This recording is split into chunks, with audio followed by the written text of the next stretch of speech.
Programme में आपको खुशामदीद कहते हैं। मैं असदुल्ला खान हूँ और मेरे साथ आरिफ निज़ामी साहब मौजूद हैं। निज़ामी साहब, सबसे पहले तो मैं आसिफ ज़रदारी साहब से आगाज़ करना चाहता हूँ। अगरचे 2-3 दिन पहले भी उन्होंने बात की है, लेकिन उस पर बाद में आते हैं।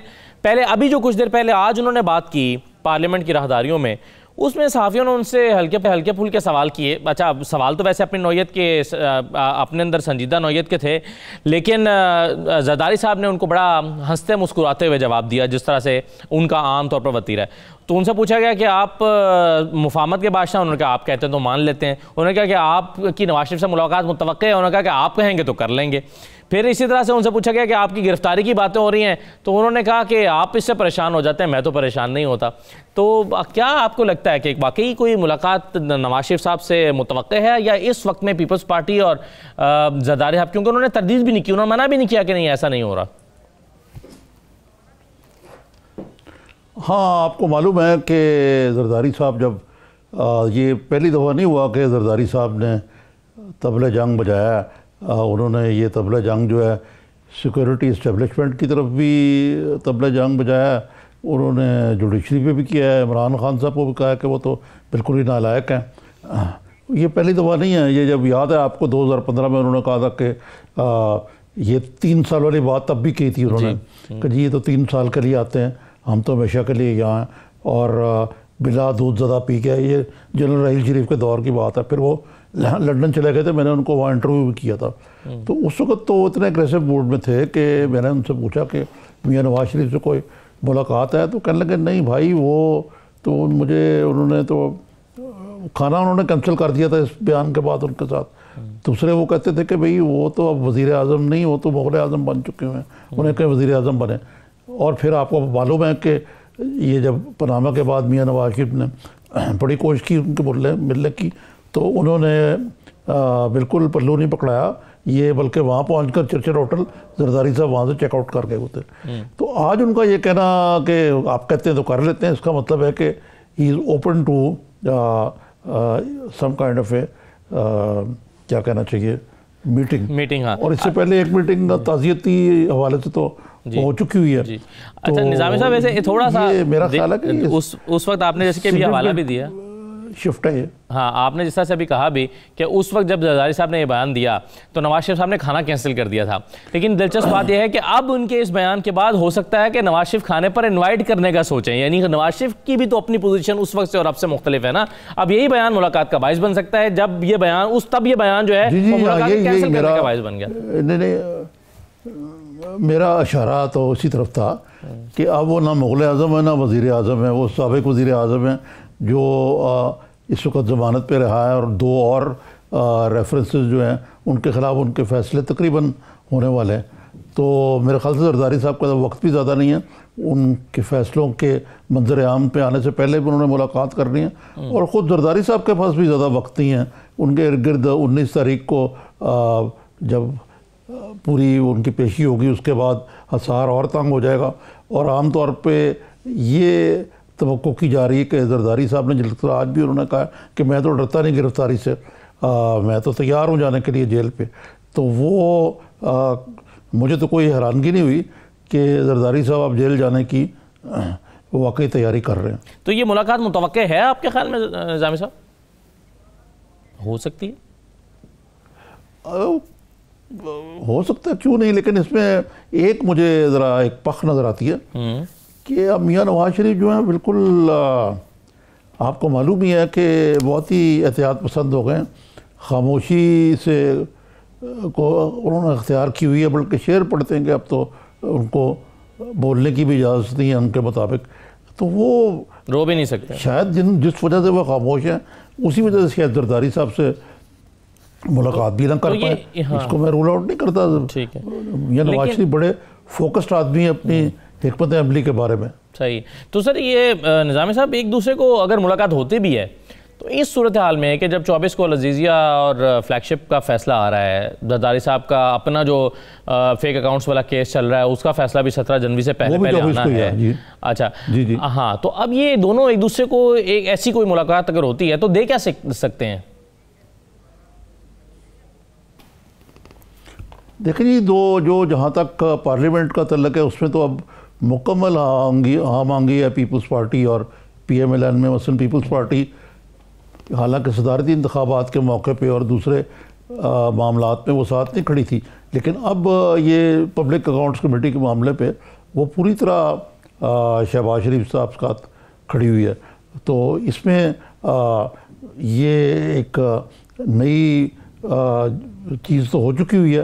अब ये और बात है कि जैसे कि ऑपोजिशन वाले कह रहे हैं कि जी ये तो बस फॉरवर्ड ब्लॉक बन गए हैं और ये ये मेरे ख्याल से ज़्यादा ब्लफिंग है। मेरा नहीं ख्याल कि कोई ऐसी चीज़ है। लेकिन जो एक असदुल्ला साहब बड़ी सिग्निफिकेंट चीज़ है जिसकी तरफ अब आपने गौर नहीं किया जी, कि इमरान खान साहब ने भी एक शोशा छोड़ दिया था मिड टर्म या कबल अज वक्त इलेक्शन। जरदारी साहब उसको काफ़ी बिल्ड कर रहे हैं और वो ऐसे ही नहीं है। उसकी वजह यह है कि जरदारी साहब ने आज भी कहा कि ये मेरी खबर है। उनकी खबर गालबन ये है, जहाँ तक मेरा अंदाज़ा है, कुछ थोड़ी सी मेरी भी खबर ये है कि जरदारी साहब समझ रहे हैं कि इमरान खान साहब जो हैं वो चाहते हैं कि उनको जो टेल विंड मिली हुई है उसकी वजह से अगर वो जल्दी इंतखाबात करा लें विद इन अ ईयर, यानी 2019 के साल में वो इलेक्शन करा लें, तो उनको 2/3 मेजॉरिटी मिल सकती है। जो पिछली इलेक्शन में जो थोड़ी बहुत ट्रायल रन में गलतियां रह गई थी वो अब नहीं की जाएंगी। उस सूरत में जो अगला स्टेप है जिसके बारे में आप देख रहे हैं कि बड़ी शिद्दत से राय का आधार किया जा रहा है कि 18th अमेंडमेंट जो है उसको जाना चाहिए।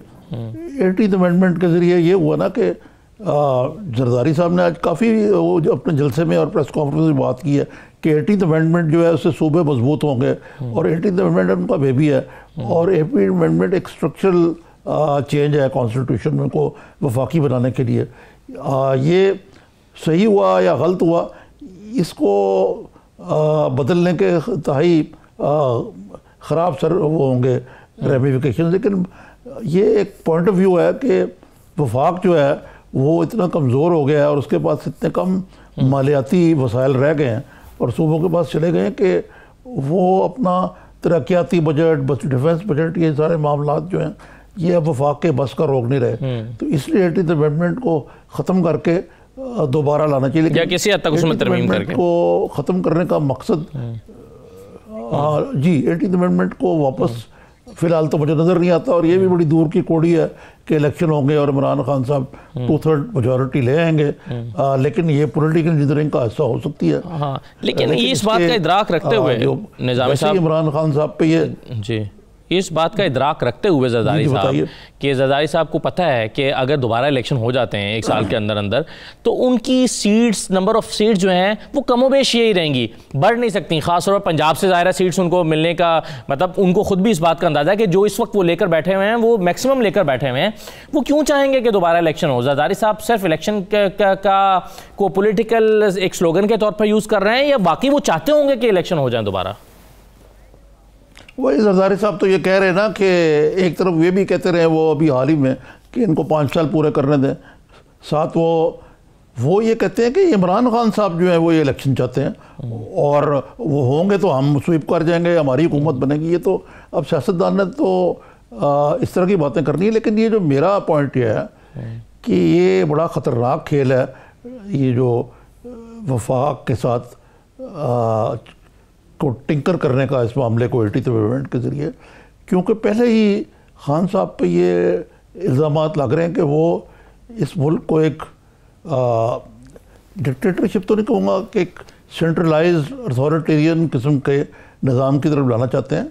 और ये एक बैनुल अक़वामी एक फिनोमेना हुआ है कि कई ममालिक में, यूरोप में भी और जगह भी श्रीलंका में ये एक्सपेरिमेंट फेल हुआ है जी, कि कोशिश की जा रही है कि पॉपुलिस्ट और अथॉरिटेरियन लीडर जो हैं उनको आगे लाया जाए। ठीक है, अच्छा निज़ामी साहब, बिल्कुल इस पर मजीद बातचीत करते हैं। जरदारी साहब के हवाले से खासतौर पर हमें ज्वाइन कर लिया पाकिस्तान पीपल्स पार्टी के बहुत सीनियर रहनुमा कमर ज़मान कायरा साहब ने। कायरा साहब, आपको खुशामदीद कहते हैं। सबसे पहले तो सर ये बताइएगा कि ये 3 साल की नौकरी, जिसकी नौकरी 3 सालों से कौम के फैसले करने का क्या हक़ पहुँचता है, बड़ा इंपॉर्टेंट सवाल जरदारी साहब ने उठाया। मगर वजाहत तलब है कि किसकी नौकरी 3 साल है और क्या कौम के मुस्तकबिल का वो फैसला कर रहे हैं, ये इसकी थोड़ी सी वजाहत कर पाएंगे आप? देखिए, एक बात, कुछ सिंबल्स होते हैं, सिंबलिज्म में बातें की जाती हैं। यकीनन इस मुल्क के उन्हीं इदारों के बारे में जिनके बारे में आपका शक है, उन्हीं के बारे में बात की गई है। और ये बात इस सेंस में कही गई है कि पाकिस्तान के अंदर जो पार्लिमानी डेमोक्रेसी थी, उस डेमोक्रेसी ने कुछ अर्सा काम किया, फिर इंटरप्ट हो गई। फैसला ये हुआ कि जी पार्लिमान सही काम नहीं कर रही, सियासतदान काम सही नहीं कर रहे, तो डायरेक्टली टेक ओवर कर लिया गया। फौज ने आके बाकायदा मार्शल लॉ लगा दिया और तवील मार्शल लॉ के नताइज भी क्या निकले, वही जिन इल्ज़ामात के ऊपर मार्शल लॉ लगा था वही इल्ज़ामात प्रमोट हुए, उसमें भी अकरबा परवरी हुई, उसमें भी करप्शन की दास्तानें खुली, उसमें भी मखसूस लोग प्लांट किए गए। खैर एक लंबी दास्तान है, वो तजर्बा भी कोई अच्छा नहीं रहा। उसके बाद फिर वक्फे से कभी डेमोक्रेसी, कभी डिक्टेटरशिप, कभी मिक्स सा निज़ाम। हमारे यहाँ एक इंटरवेंशन का निज़ाम आ गया है। हमारे यहाँ ये बात पीपल्स पार्टी के खिलाफ तो बहुत होती रही, अब तो मुस्लिम लीग भी इस बात की शाकी और क्लेमेंट है और मीडिया भी इस रोज़ दिखाता है, आप भी रोज़ कहते हैं। तो जरदारी साहब ने यही कहा कि जी ये काम जो पार्लिमान के करने वाले हैं, अगर हमने बाकी तजर्बे कर लिए, हमने फौजी डिक्टेटरशिप का तजर्बा भी देख लिया कि उससे भी मामला नहीं सुधरा, हमने जुडिशल एक्टिविज्म इफ्तिखार चौधरी साहब की सूरत में देख लिया, उससे भी मसला नहीं सुधरा, तो जो दुनिया का एक आजमूदा और तजर्बा शुदा तरीकाकार है कि आप डेमोक्रेटिक प्रोसेस के अंदर पार्टीज को चलने दीजिए, फेयर एंड फ्री इलेक्शन कराइए, लोगों को वोट डालने दें और फिर जमातें आपस में एडजस्टमेंट करें। हाँ, जो काम अदालतों का है, जो एंटी करप्शन के इदारों का है, जो बाकी वो अपना अपना काम करें।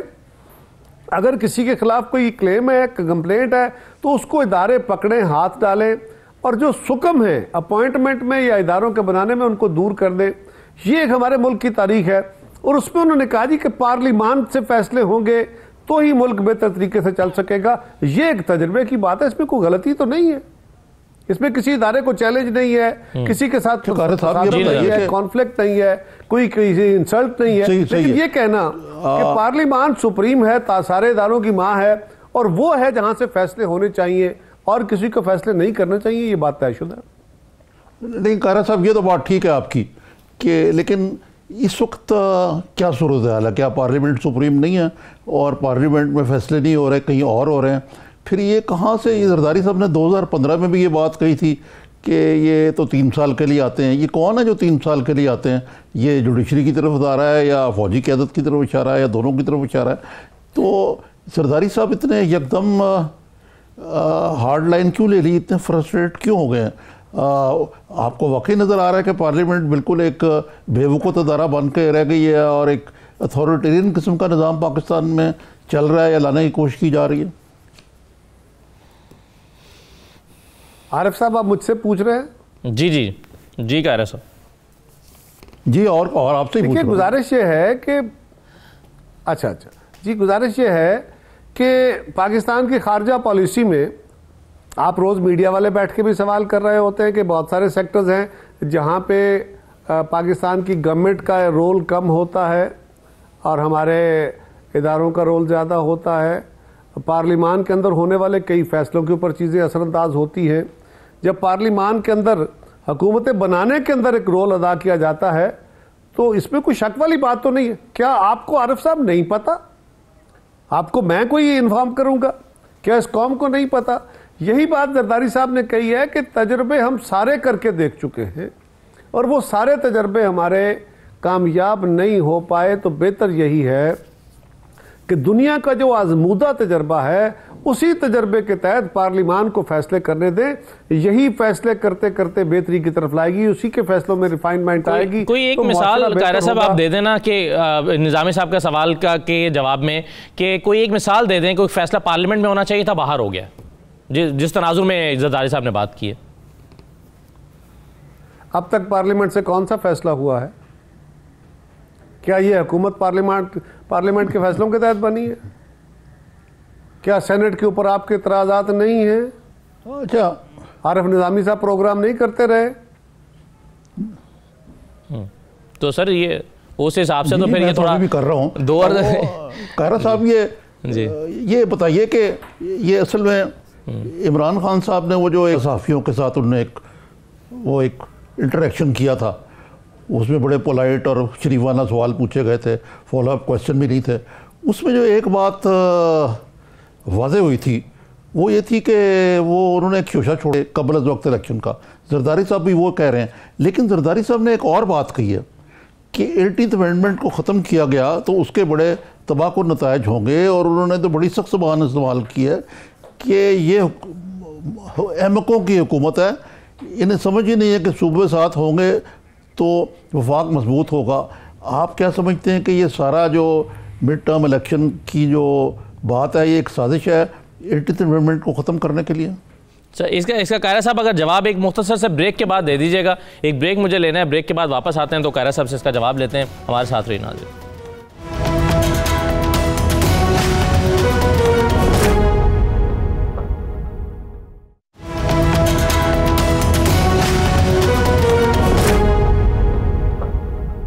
ब्रेक के बाद आपको दोबारा खुश आमदीद कहते हैं। कमरजमान कायरा साहब हमारे साथ मौजूद हैं। कायरा साहब, अभी ब्रेक पर जाने से पहले निज़ामी साहब ने सवाल किया था, एक तो 18th अमेंडमेंट के हवाले से कि ये शोशा इस वक्त क्यों छोड़ा गया है आपके ख्याल में, और ये जो मिड टर्म इलेक्शन की बात हो रही है, जरदारी साहब ने ये बात की, ये इस मौके पर क्यों हो रही है?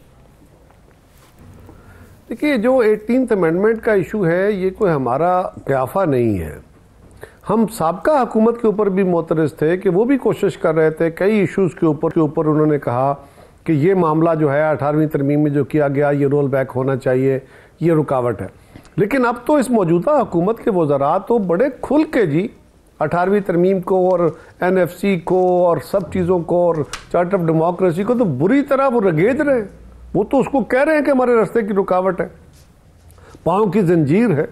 सो हम क्या समझें इससे कि अगर हुकूमत के वज़रा बार बार कह रहे हैं और बार बार सारे लोग उनको समझा रहे हैं कि भाई ये आइन है, आइन इत्तेफाक राय से बनाया गया है, और अगर आप इसको तब्दील करना चाहते हैं तो उसका एक तरीक़ाकार है, उस वक्त तक आप इसको अटैक ना करें।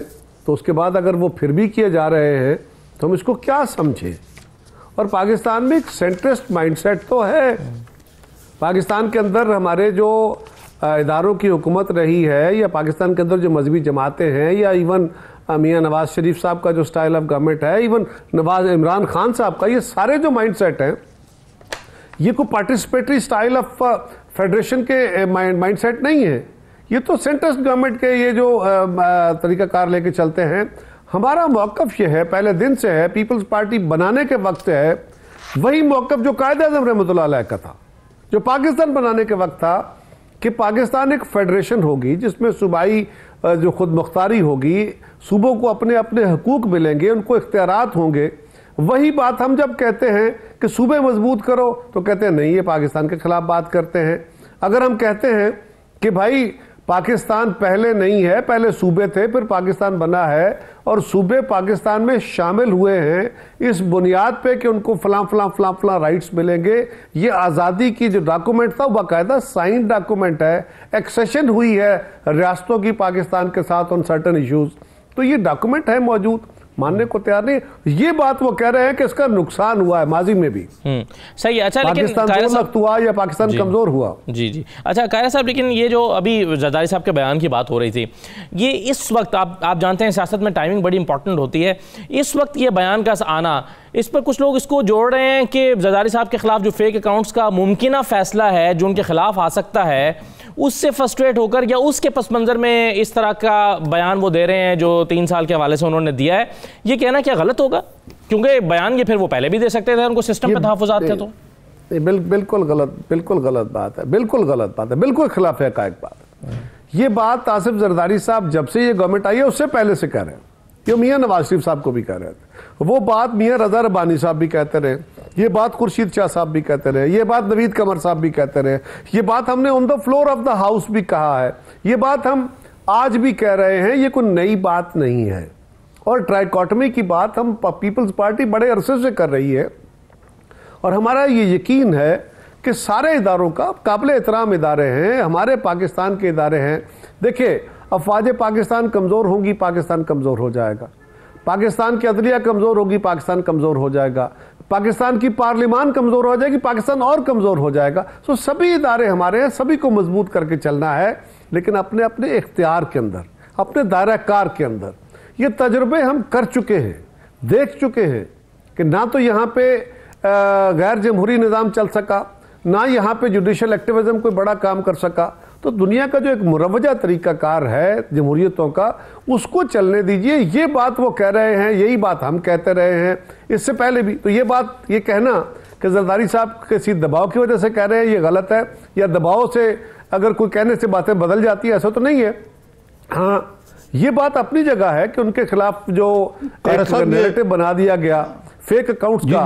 फेक अकाउंट्स तो आरिफ साहब, मेरा पहले भी आपसे प्रोग्राम में मैंने कहा था कि पूरे मुल्क के अंदर फेक अकाउंट्स हैं, लेकिन फेक अकाउंट्स के सारे इशू को एक शख्स के साथ क्लब कर देना और उसके ऊपर इतने प्रोग्राम हो गए, इतनी बातें हो गई। अब अगर कल जरदारी साहब इन अकाउंट से, ये सारे केस से बेगुनाह हो गए, उनके हक में अदालत का फैसला भी आ गया, तो जो डैमेज उनको हुआ है परसेप्शन का, क्या वो कोई रिकवरी उसकी हो सकेगी? क्या उसका कोई रेमेडी हमें मिल सकेगी? मेरा तो ख्याल है नहीं। कायरा साहब, लेकिन आजकल तो जिस तरह ट्रायल हो रहे हैं मीडिया के ज़रिए भी और अदारों के ज़रिए भी, वो तो हो गया ना। लेकिन ये बताइए, आपने एक बड़ी अहम बात कही है, वो ये है कि ट्राइकोटमी चल रही है पाकिस्तान में। ट्राइकोटमी का मतलब है कि 3 पावर सेंटर्स हैं। एक तो वज़ीर आज़म या पार्लियामेंट तो है ही, खैर पता नहीं 2 कौन से आपके जहन में। एक तो ये, दूसरे ये कि क्या आप के है, बात से ये मतलब किया जाए कि इमरान खान एक बाख्तियार वज़ीर आज़म नहीं है? जी कायरा साहब। जी, इमरान खान साहब कितने बाख्तियार हैं आप बेहतर जानते हैं। उनको बाख्तियार वज़ीर आज़म होना चाहिए और हम इसी के लिए कोशां हैं। आज मुझे तो, अगर मैं ट्राइकोटमी की बात कर रहा हूं, अगर मैं कह रहा हूं कि पार्लियामान को फैसले करने चाहिए, तो पार्लियामान के अंदर बैठी हुई हुकूमत को फैसले करने चाहिए। हुकूमत इमरान खान की, मैं तो उसकी एम्पावरमेंट की बात कर रहा हूं। अगर मैं कह रहा हूं कि अदलिया को अपने रोल में रहना चाहिए और उनका रोल बहुत एक्सपेंडेड नहीं होना चाहिए, तो मैं वही बात कह रहा हूं जो इमरान खान साहब अपने इंटरव्यू में कह रहे थे कि उनको अदलिया से कोई गिले हैं। तो मैं तो उस गवर्नमेंट को एम्पावर करना चाहता हूं। हाँ, हमारे मुल्क के अंदर कह देने से वज़ीर आज़म पावरफुल नहीं हो जाता। हमारे मुल्क के अंदर डिवाइडेड इख्तियार रहा है। वज़ीर आज़म बाइख्तियार होना चाहिए, उसको ग्रेजुअली ये पार मिलेगी और हम इस बात साथ हैं। अच्छा कायरा साहब, आज पूछा गया जरदारी साहब से सहाफ़ी की जानिब से कि क्या नवाज शरीफ साहब से मुलाकात आपकी मुतवक्के है। इसकी उन्होंने उसका इनकार नहीं किया। उन्होंने कहा कि आप कहते हैं तो कर लेंगे। उससे इशारा यह मिला ख़बर हासिल करने वालों को जो कोशिश कर रहे थे कि ये मुमकिन भी है, ये मुतवक्के भी है, हो भी सकता है। तो क्या ऐसा ही है सर? ये कहना ठीक होगा? देखिए, एक बात याद रखिए, मियाँ नवाज शरीफ मुस्लिम लीग के सदर के लीडर हैं, आसिफ जरदारी साहब पीपल्स पार्टी के लीडर हैं। दोनों जमातें अपोजिशन में हैं। दोनों जमातों की जो सेकेंड ईयर लीडरशिप है वो ऑलरेडी रोज मिलती है। वो पीपल्स पार्टी के लोग मियाँ नवाज शरीफ साहब से मिलते रहते हैं, मुस्लिम लीग के लोग जरदारी साहब और बिलावल साहब से मिलते हैं, जरदारी साहब पार्लियामान में जाते हैं। ये मुलाकातें तो वैसे भी होती हैं, बियॉन्ड रीजन्स तो नहीं हो सकती। मेरे इल्म में नहीं है कोई ऐसी तयशुदा हो, लेकिन ये बिल्कुल कोई ऐसा भी नहीं है कि शजरे ममनूआ है, कैसा हो ही नहीं सकता। जी निज़ामी साहब, तो इस ये कायरा साहब की जो मुलाकात है अगर होती है तो ये इसमें क्या ब्रेक थ्रू हो सकती है अगर जरदारी साहब और मियाँ नवाज शरीफ की मुलाकात हो तो? देखिए, मुझे तो नहीं पता नहीं अगर मुलाकात होती है, इफ्स एंड बट्स पे तो बातें नहीं। मैंने तो कहा पॉसिबिलिटी को रूल आउट मैं नहीं कर सकता, ये कुछ हजर ममनुआ नहीं है, लेकिन उसमें जो भी करंट सिचुएशन होगी उसके ऊपर डिस्कशन हो सकती है, डिबेट हो सकती है। बातें तो आपको याद है, हम जब गवर्नमेंट फॉर्मेशन हो रही थी उस वक्त भी मीटिंगें होती रही, उस वक्त भी हम जाके उनसे मिलते रहे, हमारे पार्टी के लोग जाके मिलते रहे, मैं भी उनमें शामिल था। तो हमने मीटिंगें तो की। जो भी उस वक्त एजेंडा होगा वो वक्त के मुताबिक तय होगा। आज मैं प्रायर तो कुछ नहीं कह सकता अभी कि वो क्या सूरत हाल हो सकती है, किस इशू पे मुलाकात हो सकती है। लेकिन एक बात है कि जब भी कभी मुलाकात अगर होती है तो सियासी इशूज पे बात होगी। जी कायरा साहब, मैं यही आपसे एक आप बड़े, एक तो है ना, आप पीपल्स पार्टी के साथ आपका और आपका एक जमहूरी क़ुव्वतों के लिए जो और जमहूरियत के लिए जद्दोजहद है, वो तो आपका तजर्बा बड़ा है।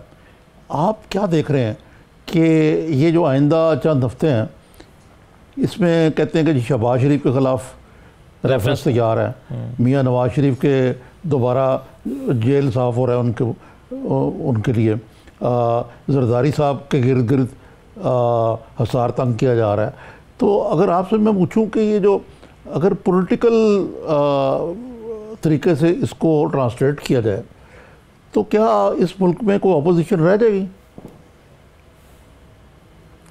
देखिए निज़ामी साहब, हर दौर में हुक्मरानों ने हमारे मुल्क में और तरक्की पजीर दुनिया के अंदर जो कमज़ोर जमहूरियत है वहाँ पे ये हमेशा कोशिशें रहीं कि अपोजिशन को ख़त्म कर दिया जाए, और जिसने भी ये कोशिश की कि अपोजिशन ख़त्म कर दिया जाए अल्टीमेटली वो खुद ख़त्म हो गया। अल्टीमेटली क्योंकि अपोजिशन और हुकूमत एक गाड़ी के दो पहिए, एक पहिया गिर जाएगा तो दूसरा पहिया नहीं चल पाएगा, दूसरे पहिए से गाड़ी नहीं चलेगी। लिहाजा जो बात मियाँ नवाज शरीफ साहब के खिलाफ या जो शहबाज शरीफ साहब के खिलाफ या जरदारी साहब के खिलाफ बातें हो रही हैं, अर्ज यह है कि किसी भी शख्स के खिलाफ, किसी भी सियासतदान के खिलाफ, किसी भी ब्यूरोक्रेट के खिलाफ अगर तो इंसाफ पे मबनी एक इत्तेफाक राय के कानून के तहत कार्रवाई होती है तो बिल्कुल लोग उसको कबूल करेंगे, वरना तारीख में जरदारी साहब को पहले सज़ाएँ भी हुई और अल्टीमेटली वो सज़ाएँ ख़त्म भी हो गई। मियाँ नवाज शरीफ साहब को अदालत ने ही सज़ाएँ दी और फिर आने वाले वक्तों में अदालतों ने ही वो सज़ाएँ ख़त्म कर दी। ये बात, ये तासर, अगर सज़ाएँ दिलवाई गई तो वो ख़त्म हो जाएंगी, फिर उसका नुकसान उस तरह नहीं होता। हाँ, अगर फेयर ट्रायल होता है, फ्री ट्रायल होता है और ऐसे कानून के तहत होता है जो सबके लिए एक बराबर है, तो फिर भी क्या गैप नहीं रहा करते। लेकिन मैं समझता हूँ इमरान खान साहब को और अरबाब इख्तियार को ये बात समझने की ज़रूरत है जो चीफ जस्टिस साहब ने कही है, जो उन्होंने कहा है कि वाइट कलर क्राइम वाले लोग आसानी से नहीं पकड़े जाते, और ये लोग जो वाइट कलर क्राइम में आप पकड़ रहे हैं जिसमें ब्यूरोक्रेट भी हैं, जिसमें बल्कि बहुत बड़ी तादाद में ब्यूरोक्रेट हैं, कारोबारी हैं, बाकी लोग हैं, जिसमें कुछ सियासतदान भी हैं, तो उनको उन्होंने कहा कि ये लोग आसानी से निकल जाएंगे। ये चीफ जस्टिस साहब फरमा रहे हैं जो सारे इस वक्त जो अमल चल रहा है अकाउंटेबिलिटी का, इसको एक तरह से उसको लीड कर रहे हैं, स्पेयरहेड कर रहे हैं। सही। अच्छा कायरा साहब, अब आने वाले दिनों में आप मंजर क्या देख रहे हैं? ये नवाज शरीफ साहब को आप क्या रेफरेंसेस के नतीजे में दोबारा जेल जाता हुआ आप देख रहे हैं? खुद जरदारी साहब को ये लग रहा है, उनकी बातों से हमें लगता है, सवाल तो मेरा था भाई। अच्छा, उनकी बातों से ये खुद लग रहा है जरदारी साहब को भी मेरा वो भी शायद मैं किसी स्पेकुलेशन पे बात नहीं करता जी। मैं कोई स्पेकुलेशन पे बात नहीं करता। ट्रायल चल रहा है, जिस तरह के आसार हैं, बहस मुबाहिसा मीडिया में आगे पीछे तो यही चल रहा है कि मियाँ साहब के खिलाफ जितनी बातें वो कर चुके हैं, जिस तरह के हालात हैं और जो इस वक्त डिबेट है, जो हुकूमती जो आप बयान फरमा रहे हैं बशमूल वज़ीर आज़म के, छोड़ेंगे नहीं, टांग देंगे, अंदर कर देंगे, फलां कर देंगे, लगता तो यह है कि आसानी नहीं होगी इनके लिए। सही है, बहुत शुक्रिया कायरा साहब प्रोग्राम में शिरकत करने के लिए, थैंक यू वेरी मच। एक मुख्तसर सा ब्रेक हम ले रहे हैं प्रोग्राम में, ब्रेक के बाद वापस आते हैं। तो एक ऑडियो आपने टेलीविज़न पर सुनी होगी जिसमें वज़ीर कानून पंजाब राजा बशारत साहब वो एक MS रावलपिंडी के हॉस्पिटल के MS पर को ये कह रहे हैं कि एक डॉक्टर का तबादला कर दिया जाए एक दूसरे डिपार्टमेंट में, वापस उनको वहाँ पर भेजा जाए। उनके इनकार पर खूब उनको डांट डपट की गई और उनको धमकियाँ दी गई कि उनको उनके ओहदे से हटा दिया जाएगा। ये किस हैसियत में राजा बशारत साहब ने किया है, किस हैसियत में, और क्या इसको पंजाब की वजारत सेहत ने बिल्कुल माइंड नहीं किया कि राजा बशारत साहब, और इस पर कोई मौक़िफ़ हमें देखने में नहीं आया, ना मुस्लिम लीग काफ का, ना वजारत सेहत पंजाब का, और ना ही किसी और का। एक मुख्तसर ब्रेक ले लेते हैं, ब्रेक के बाद वापस आते हैं।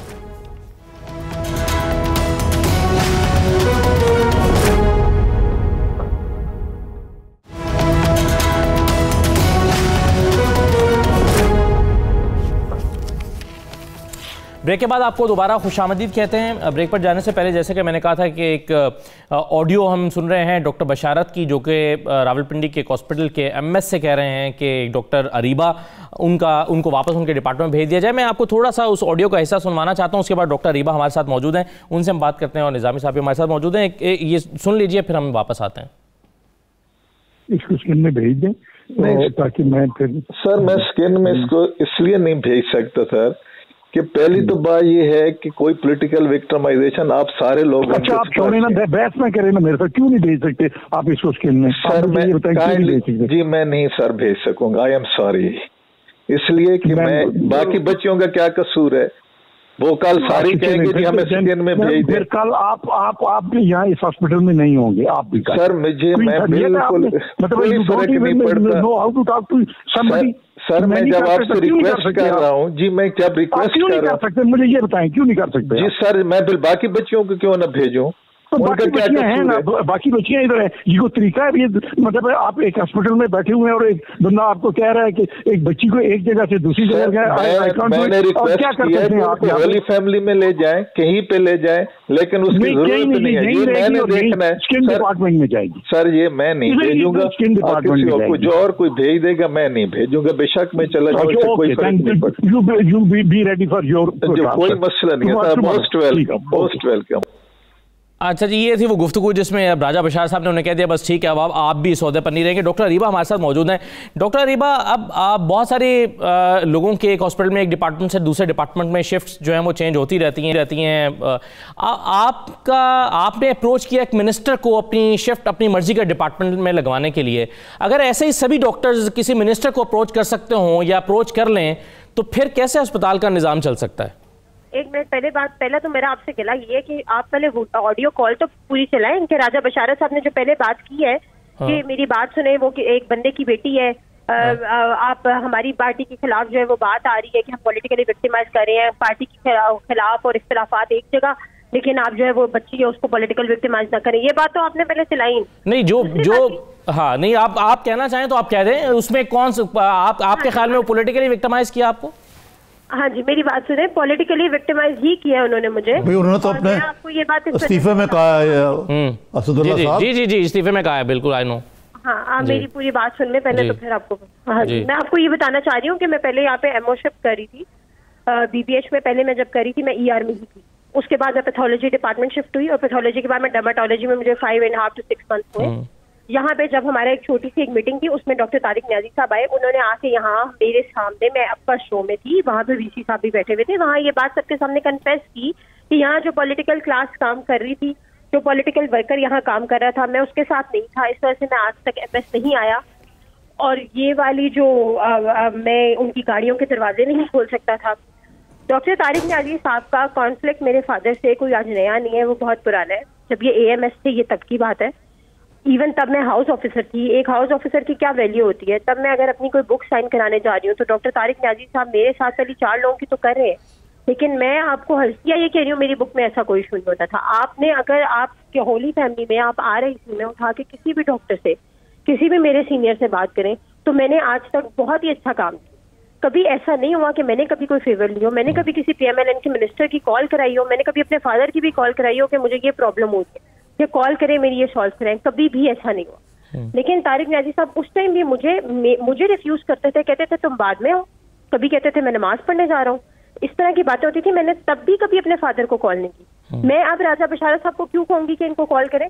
मैंने इनको अपने ऑन पे खुद रिक्वेस्ट की, मैंने कहा सर और भी एमओज है जो 4-4 साल से एक जगह पे स्टिक है, मान लिया आपका रूल है, आप किसी की एमओ को उठा के इधर से उधर कर लेते हैं, लेकिन अब बात यह है कि जिस तरह बाकी एमओज की बात सुन रहे हैं, एक YDA का चेयरमैन है उसकी बीवी की तो आप बात सुन रहे हैं, वो कह रही है मुझे मॉर्निंग पे डालें, आप उसको कंटिन्यूस मॉर्निंग पे करें। आपने मुझे कहा वो मॉर्निंग पे रहेगी क्योंकि उसके हस्बैंड ने कहा है, लेकिन तुम इवनिंग भी करोगी, नाइट भी करोगी, तुम मॉर्निंग शिफ्ट में नहीं आ सकती क्योंकि हमें मॉर्निंग शिफ्ट में जरूरत नहीं है। आप उसकी वो बात भी मान रहे हैं। फिर वो अब आपको 2 दिन पहले उठा के कह रही है मैंने OPD जाना है, तो आप OPD में जहाँ ऑलरेडी एक डॉक्टर बैठी है उसके साथ उसको बिठा रहे हैं। फिर आप कह रहे हैं मेरे पास इमरजेंसी में डॉक्टर कम है। तो उसी तरह मैंने भी ये रिक्वेस्ट की थी कि सर मुझे ER में ये रिजर्वेशन है, आप प्लीज मुझे कुछ अर्सा मेरे डिपार्टमेंट में रहने दें।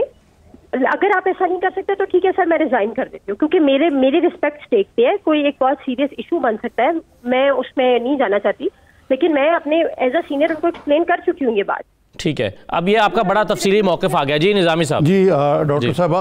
जी डॉक्टर साहबा, ये आपने तो बड़ी एक वाज़ेह बात कही है। आपने कहा कि जो तारिक न्याजी हैं, डॉक्टर तारिक न्याजी, ये बाकायदा कोई PTI के सिंपथाइज़र है या उनके साथ हैं और इसलिए PTI की वजह से आपको विक्टिमाइज़ किया गया।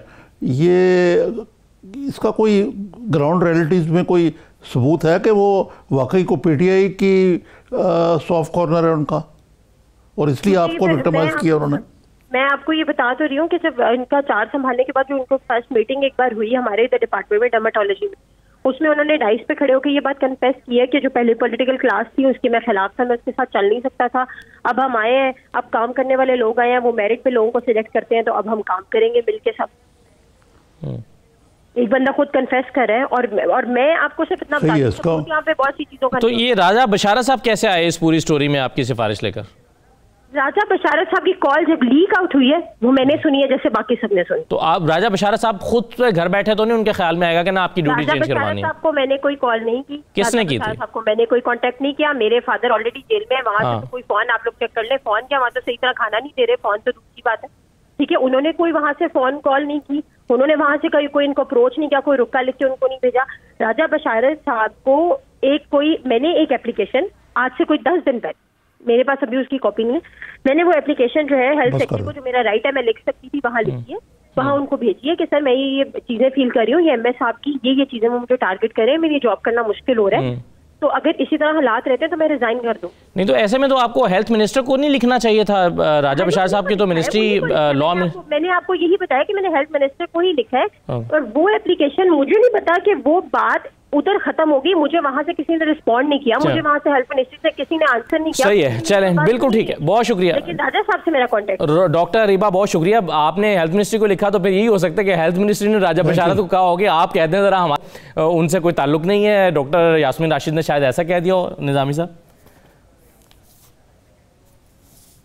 हाँ, लेकिन इसमें एक बात जो है वो थोड़ी सी ज़रा सिग्निफिकेंट है कि इस वक्त हनीस अब्बासी साहब जो हैं ज़ेर अताब हैं, पाबंद हैं सलासल में, तो ये शायबा तो गुज़रता ना कि उनकी बेटी को विक्टिमाइज़ करने की कोशिश की जाएगी या की गई है। बशारत साहब जो हैं वो सिफारिश कर रहे हैं एक PMLN के रहनुमा की बेटी की। एक तो ये बात ज़रा हैरानकुन है, दूसरे आप हैरान हो रहे थे कि इस पर PMLN ने बयान नहीं दिया। PMLN किस तरह बयान देगी इस पे?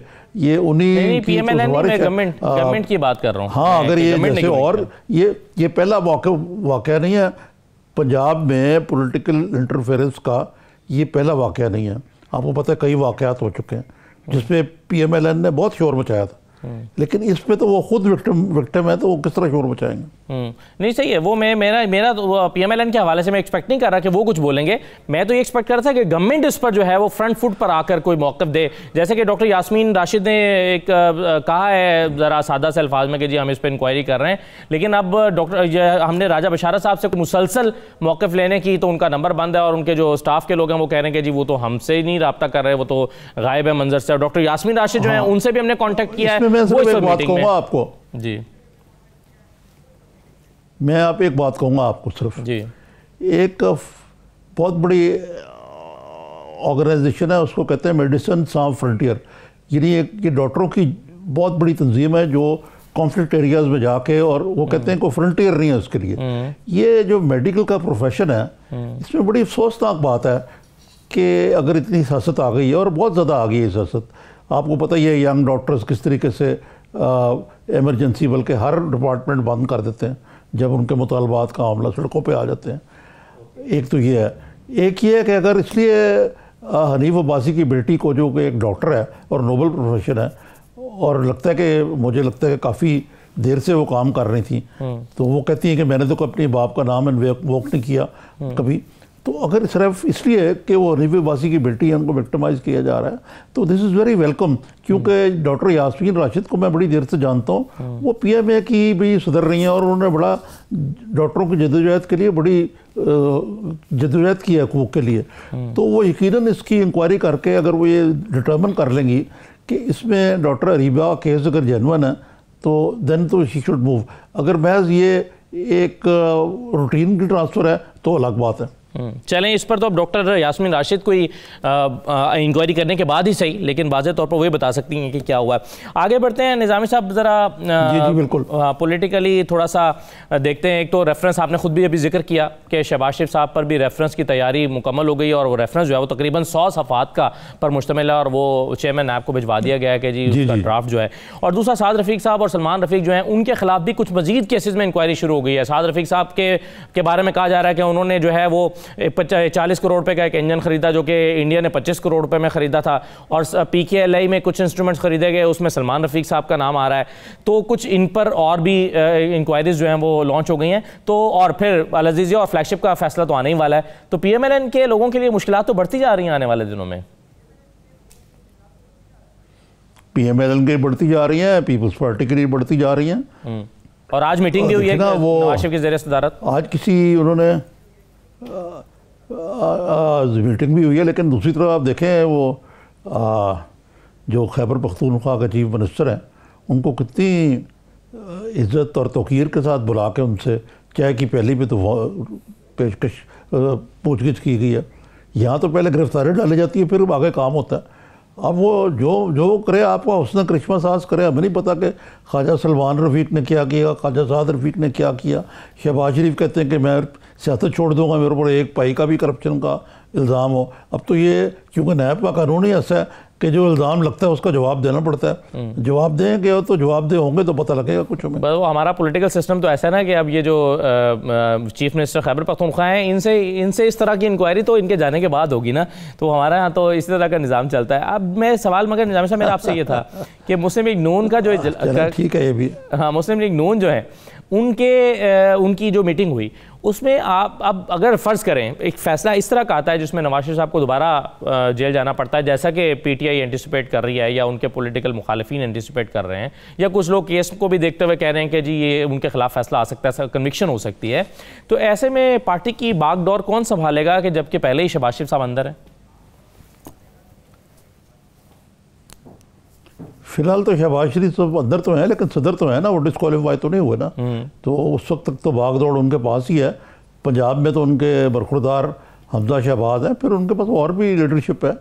लेकिन असल चीज़ जो पीटीआई के लोग एक बात करते हैं जो मैं उसको गैर जिम्मेदाराना समझता हूँ कि जी वो बड़े फॉरवर्ड ब्लॉक तैयार हैं और ये है और वो है।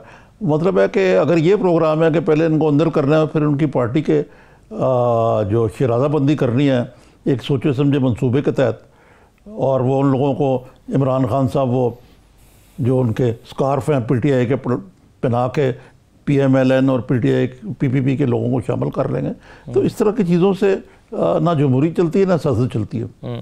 सही है। तो ये मरियम नवाज साहिबा जो हैं इनका किस हद तक इम्कान है मामला को संभालने का नवाज शरीफ साहब के एब्सेंस में, अगर ऐसा होता है? मुझे तो फ़िलहाल तो कोई लगता नहीं है। मेरे ख्याल से एक स्ट्रेटेजिक फ़ैसला कर लिया गया कि उनको बाहर रखना है, तो वो शायद मुझे मुश्किल ही नज़र आता है कि वो अब एकदम दोबारा स्विच ऑन कर दें इतनी देर से जो ऑफ़ किया वो उन्होंने। ठीक है। अच्छा निज़ाम साहब, अब किसी चीज़ को खारिज इम्कान नहीं करार दिया जा सकता मौजूदा हालात पे। सही है। अच्छा, एक तो वो हम बड़ा खुशाइंद हमने इसका जिक्र भी किया कि चलें जी ये मामला तय पा गया पब्लिक अकाउंट्स कमेटी का और खुश उसलूबी से ही हो गया, सरेंडर कर दिया पीटीआई ने। लेकिन अब जो बाकी कमेटियां हैं उन कमेटियों की सरबराही का मसला आन पड़ा है, तो उसमें जो चंद गैर अहम कमेटियां जिनको समझा जाता है सियासत में, मौसमियात की जैसे कि है, मवासलात की है या कुछ और, उन कमेटियों की सरबराही जो है वो पीएमएलएन को या अपोजिशन को दे रहे थे, तो अपोजिशन ने इनकार कर दिया कि जी हम तो ये सरबराही नहीं लेते, गैर अहम कमेटियों की, हमें इंपॉर्टेंट जो कमेटियां उनकी सरबराही दी जाए। तो वो जो हम खुश हो रहे थे कि जी चलें ये कमेटियों वाला खुश उसलूबी से बन जाएंगी, तो वो भी हुआ नहीं, अभी तो झगड़ा बाकी है। हाँ नहीं, वो बाकी कमेटियों का बाकी है। दूसरा ये है कि ये को बड़ा अजीब किस्म का नापसंदीदा सिचुएशन है, और उसकी वजह यही है कि एक दूसरे पर ट्रस्ट नहीं है, एतमाद का फुकदान है, कंसेंसस कोई नहीं हो पाता। माजी में जो हुकूमतें बनती रही हैं, कम से कम 2008 से लेके जो अब तक 13 तक जो बनी हैं, जो कमेटियाँ बनी हैं, हमें तो पता भी नहीं होता था ये बन जाती थी, कोई मीडिया पर डिस्कशन नहीं होती थी, कुछ नहीं होता था। कुछ लोग कुछ दो की बुनियाद पे अगर देखें ना, 18 कमेटियाँ शायद अपोजिशन के ज़िम्मे हैं, 19 उनके हिस्से में है जो हुकूमत है। ये बैठ के इनको आपस में, जिस तरह ये शहबाज शरीफ वाला मुश्किल मामला था, उसके ऊपर तो आपको पता है कि पीटीआई के अंदर भी बड़ी तनकीद हुई है। अगर वो हल कर लिया गया तो ये वाकई भी हल हो जाएगा। मैं नहीं समझता कि ये इतना ज़्यादा कोई सीरियस मसला, लेकिन एक ट्रस्ट डेफिसिट है जिसको बहाल करना बहुत ज़रूरी है जमहूरियत की गाड़ी को आगे चलाने के लिए। बिल्कुल सही है। और उसमें अपोजिशन के लोगों की तो मुलाकातें हो रही हैं, जैसे शहबाज शरीफ साहब की मुलाकात भी खुर्शीद शाह साहब से हुई है, जरदारी साहब की भी शहबाज शरीफ साहब से कुछ हेलो हाई हुई है पार्लियामेंट में। तो ये अपोजिशन के लोगों की मुलाकातों का सिलसिला तेज़ हो गया है। अब हो सकता है कि जो टॉप लीडरशिप है वो भी कोई आने वाले दिनों में मुलाकात कर ले, जो कि खारिज से इम्कान नहीं है। बहरहाल बहुत शुक्रिया निज़ामी साहब प्रोग्राम में शिरकत करने के लिए। ये नाज़रीन आज का प्रोग्राम था, अपना फीडबैक दीजिएगा, इजाज़त दीजिए, अल्लाह हाफ़िज़।